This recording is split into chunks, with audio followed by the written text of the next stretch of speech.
What's up, guys? Jeff with HK Systems Lock and Safe. So what are we working on today? Well, today we're going to go open a Meilink safe. This guy's been tire kicking for about 6 months. Long story short, this is a buyer beware. He got a really good deal on a safe, literally free. He just had to move it. It's definitely a higher end safe, but the problem is he has no combination. So what do you got to do? Well, he's got to put money into it unless he wants to try it himself and jack everything up, or he's got to call the pro. So yeah, he's got to put money into it.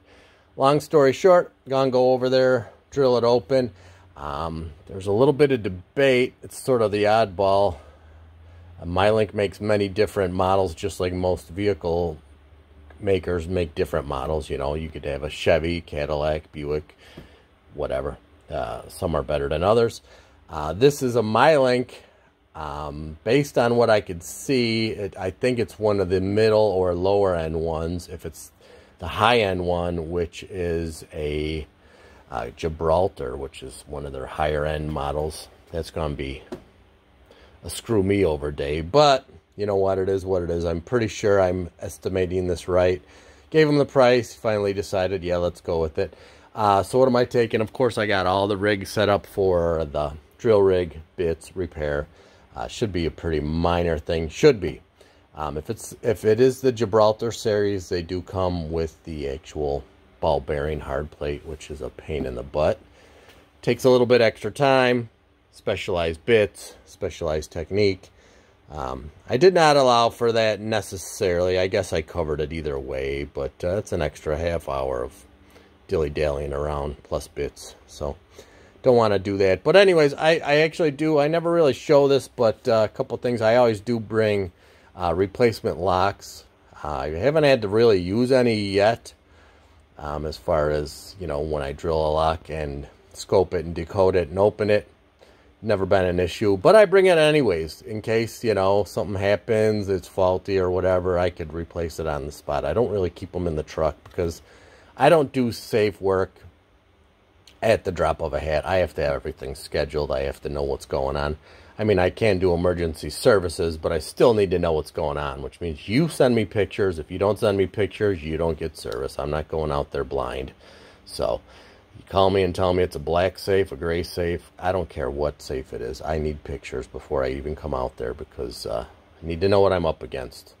If it's going to be a half-hour job or a 3-day job, I need to know. So anyways, this is Big Red locks. I've shown those before on the channel. New dial as well. I don't think I'm going to need these. Like I said, these I bring with on almost every job just in case something happens when I'm drilling it and something malfunctions or there's something bad behind the door. I could at least open it up, replace it if they want to do that. So anyways, we'll be heading out that way. It's pretty far away. It's about 30 miles or so. And tomorrow I got another one that's like 50 miles or so. So Jeff Rowe's definitely putting some tires on the truck this year, I think, by the time I get done with all these far-off jobs. But that's what I like to do. I give everybody the good service, and word of mouth is helping. So anyways, we'll be back. HKS Systems Lock and Safe, 847-204-7046. I'll check in when I can. Thanks, guys. What's up, guys? Jeff Rowe with HKS Systems Lock and Safe. Hope you're doing well. So just wrapping up that Meilink.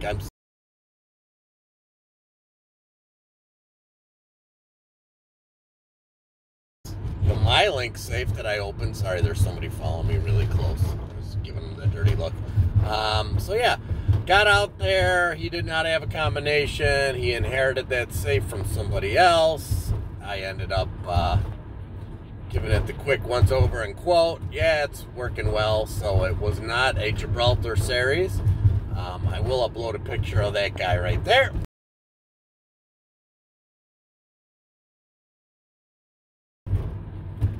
Alright, so that's the Meilink. Pretty nice safe, actually. Very nice safe. Guy out in the middle of nowhere. So once I ended up popping off the dial, yeah, turns out the other locksmith in the area, who I won't say their name, but they ended up drilling it before, never repaired it, just put a new dial on there, and never plugged the hole, never put anything in there, which, you know, that's just poor craftsmanship right there. Like, come on.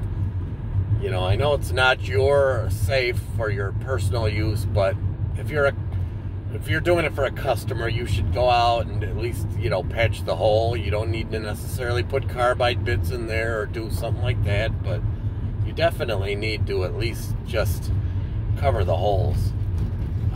That's just good craftsmanship. So anyways, yeah, I did that, got all done with that. So what are we doing this week? Well, let me get back to you. Alright, so I'm back to you. So what are we doing this week? We're going to go open up a Liberty safe. Long story short, a guy had the combination, hasn't opened it in a long time, and forgot it supposedly. So once again, as with any safe opening, I always vet the customer, make sure they have ID, write down everything you can, and he supposedly doesn't have the combination. So what are we going to do with that one? Well, I always bring the drill bits stuff, but on this one, it's going to be a Sargent and Greenleaf mechanical, which is pretty rare to see mechanicals anymore. Everyone seemed to want to electronics, but no problem with that. I do have the auto manipulator, which I did do a couple reviews on, and I've been using that in the field here and there whenever I get a chance.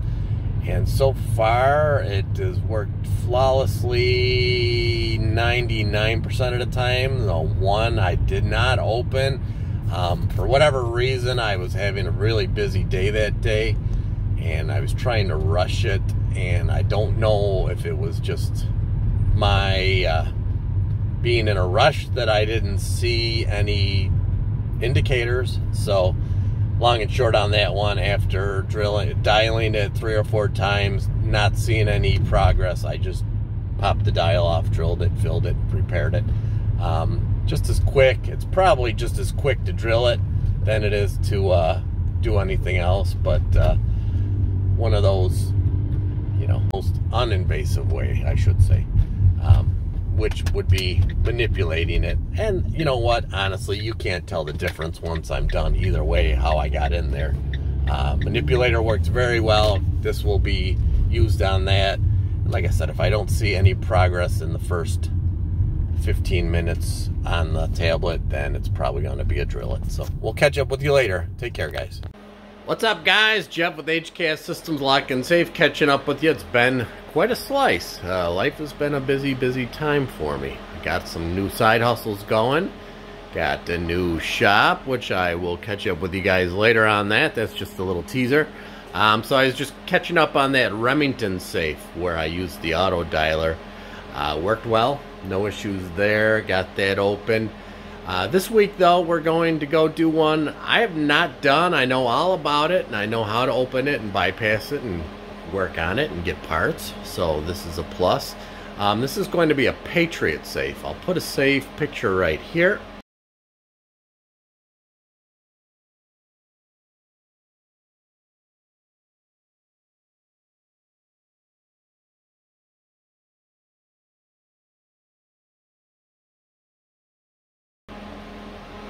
So that Patriot safe is, I don't know, it used to be supposedly touted as made in America. I don't know nothing about it. The actual company, as I understand, has been dissolved and is no longer in business.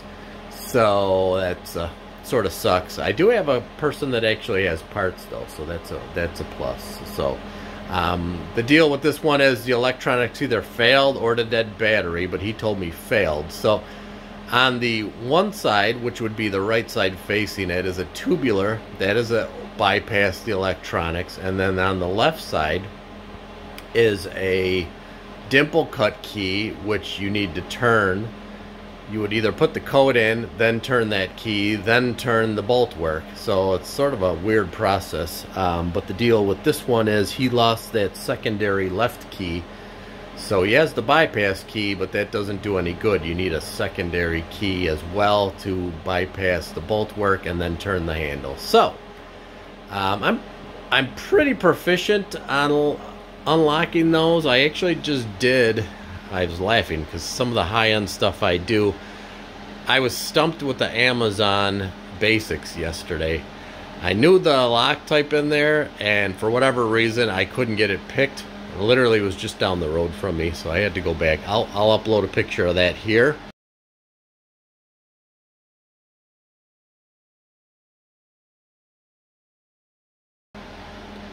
Alright, she was a really nice lady. She understood, and I was like, you know what, I don't want to damage your safe. And she was pretty sure she locked the keys inside. The electronics went out as well as on that. So what I did was went back the second day after I did a little research. Yeah, lo and behold, after picking locks to a shear line, this is actually, instead of going up, this one is actually goes to the center of the keyway. So it's a pins, sliders basically on top and bottom. They both go towards the center of the keyway. So that one got me for a little bit, but I was able to pick it. I went back the second time, had it open in about 5 minutes. First day, I spent probably 30 minutes, got nowhere, scratched my head. I could have drilled it, but I didn't want to do that for her safe, especially since she had working keys that she thought were inside, which they truly were. So got that open, billed her out, went my merry way. Very nice lady. But yeah, like I said, some of those, even when you're in the trade for 30 years, you learn something. So what are we doing tomorrow? We're going to be doing the Patriot. So the Patriot is basically, like I said, a secondary keys needed, and I actually have tools. So I'd never seen anybody else do reviews on these.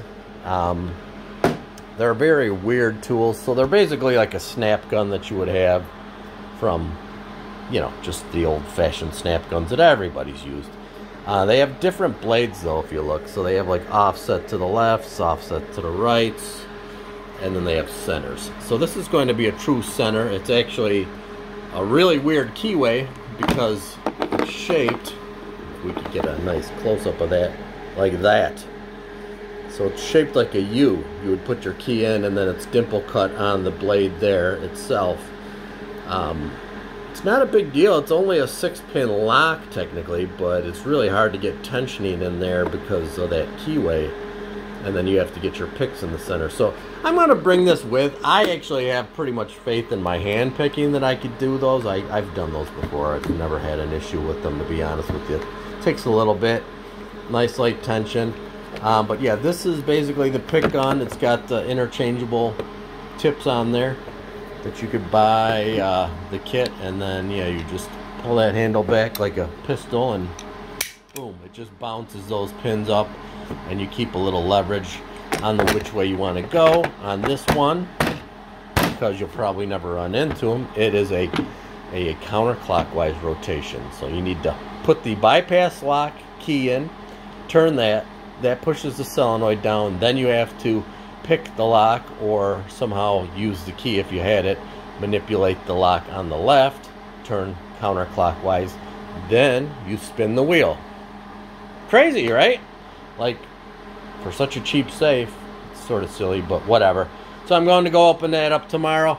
Not only did I have that, I used to carry this in my truck, and I was like, dude, after 10, 15 years of having it in my truck, I've never used the thing but twice. Like, why do I carry that? So I had these in the shop, figured I'll do a nice cool video on them. Who are they made? By Ching Ping Ling Chong. I don't know, somewhere in China. You'll never find... I don't know if that's the thumbs down or the thumbs up. I guess it depends which way you look at it. I don't really read Chinese, but I'll say thumbs down because it's probably cheap quality. But it works. Pretty easy.